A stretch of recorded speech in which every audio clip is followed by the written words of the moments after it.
वैज्ञानिकों के मुताबिक इस धरती पर जीवों की 87 लाख से भी ज्यादा प्रजातियां हैं, जिनमें से 86% स्पीशीज को तो हम जानते ही नहीं। इतने सारे जीव क्या कम थे जो कंफ्यूजन बढ़ाने के लिए नेचर ने कुछ जीवों को एक जैसा दिखने वाला बना दिया।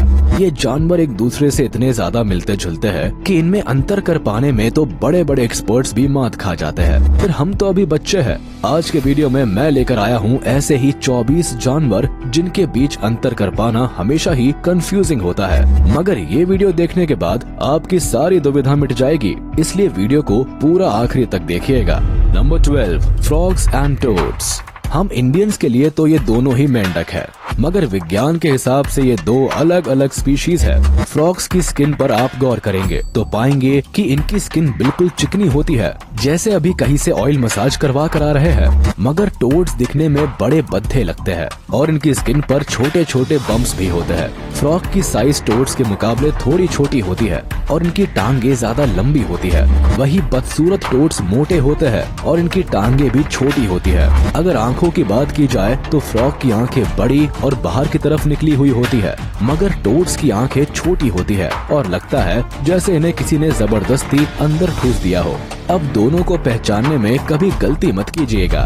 Number 11, rabbits and hairs. Hindi में तो दोनों को ही खरगोश कहा जाता है, मगर इससे इन दोनों जानवरों के बीच के अंतर खत्म नहीं हो जाते। ये भले एक जैसे दिखाई दे, मगर ये अलग अलग स्पीशीज है। हेयर्स रैबिट्स के मुकाबले में साइज में थोड़े बड़े होते हैं और इनकी भागने की स्पीड भी रैबिट्स के मुकाबले ज्यादा तेज होती है। इनके कान देखकर आप इनके बीच आसानी से अंतर कर सकते हैं। हेयर्स के कान रैबिट्स के मुकाबले ज्यादा बड़े और उठे हुए होते हैं।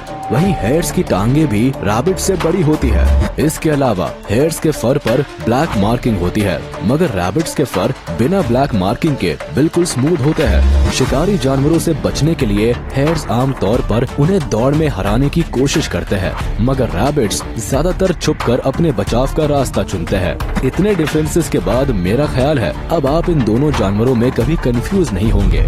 Number 10, porpoises and dolphins.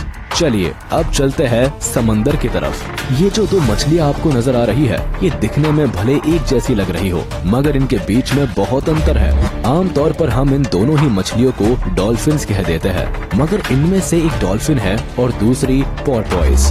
दरअसल डॉल्फिन की चोंच ज्यादा नुकीली और लंबी होती है। इनके दांतों का आकार किसी कोन की तरह होता है और ये बहुत नुकीले और मजबूत होते हैं। वही पोर्पोइस का मुंह छोटा होता है और दांत स्पेड शेप यानी एक कुदाल की तरह के होते हैं। डॉल्फिन पोर्पोइस की तुलना में थोड़ी दुबली होती है और इनका डॉर्सल फिन थोड़ा घुमावदार होता है। वही पोर्पोइस थोड़ी बड़ी और ज्यादा मजबूत होती है। इनका डॉर्सल फिन ट्रायंगुलर शेप का होता है। Number 9, turtle and tortoise. हम भारतीयों के पास फिर इन दोनों स्पीशीज के लिए एक ही नाम है, कछुआ। मगर यकीन मानिए ये दोनों ही रेप्टाइल्स अलग अलग है। इनके बीच का सारा अंतर इनकी हैबिटेट पर डिपेंड करता है, यानी ये जहाँ रहते हैं उस माहौल के हिसाब से इनके शरीर में बदलाव आ गए हैं। टर्टल्स आमतौर पर समंदर में रहते हैं और इसी वजह से इनके पैर जालीदार होते हैं, जिससे इन्हें तैरने में सहूलियत होती है।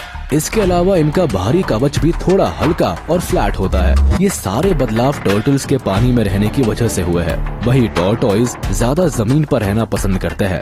इनके पैर बहुत मजबूत होते हैं, बिल्कुल किसी लकड़ी के ठूंठ की तरह। ये इनके लिए ऊबड़ खाबड़ और पथरीले रास्तों पर चलने और मिट्टी खोदने में बड़े मददगार साबित होते हैं।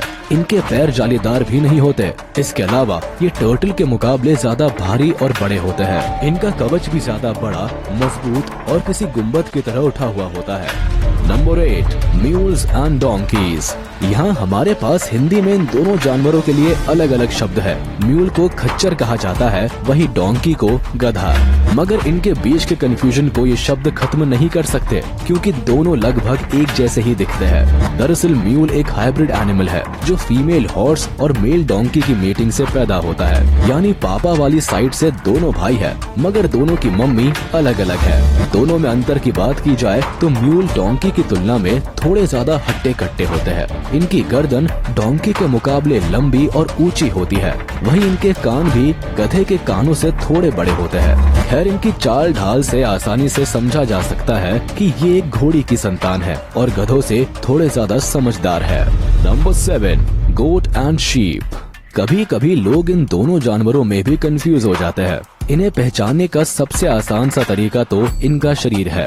जहाँ बकरियों के शरीर पर बाल होते हैं, वहीं भेड़ों के शरीर पर ऊन होता है। मगर पहाड़ी इलाकों वाली बकरियों के बाल भी बहुत बड़े बड़े होते हैं, इसलिए वे भेड़ जैसी नजर आती है। इसलिए इनमें अंतर करने के लिए हम इनके खाने के तरीके पर गौर करते हैं। भेड़ हमेशा सिर झुकाकर जमीन पर उगी घास खाना पसंद करती है, वही बकरी सिर उठाकर पेड़ों की पत्तियां खाती है।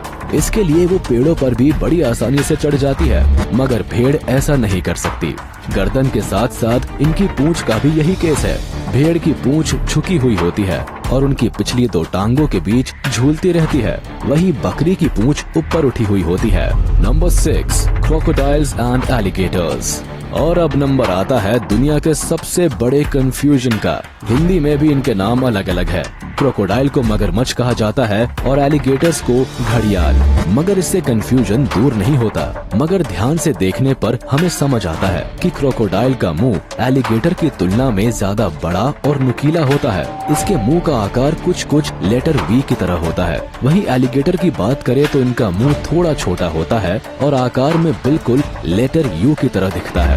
जब एक क्रोकोडाइल मुंह बंद करता है तब भी उसके जबड़े के ज्यादातर दांत मुंह के बाहर ही रहते हैं, मगर एलिगेटर के मुंह बंद करने पर उसके बहुत कम दांत दिखाई देते हैं। इसके अलावा इनकी ताकत की बात करें तो क्रोकोडाइल ज्यादा मजबूत और ताकतवर होते हैं और साथ ही साथ ज्यादा अग्रेसिव भी होते हैं। यानी आप एक बार को एलिगेटर से बच भी जाए, मगर क्रोकोडाइल से बचना बिल्कुल आसान नहीं है। इन दोनों के कलर में भी बड़ा फर्क होता है। क्रोकोडाइल जहाँ हल्के रंग के होते हैं, वही एलिगेटर्स का रंग डार्क होता है। नंबर 5, वॉस्प्स एंड बीज। सिर्फ मैमल्स और रेप्टाइल्स ही नहीं, बल्कि इंसेक्ट्स को लेकर भी हमेशा कंफ्यूजन रहता है। जैसे कि वॉस्प्स और बीज। वॉस्प्स को हिंदी में ततैया कहा जाता है और बीज को मधुमक्खी।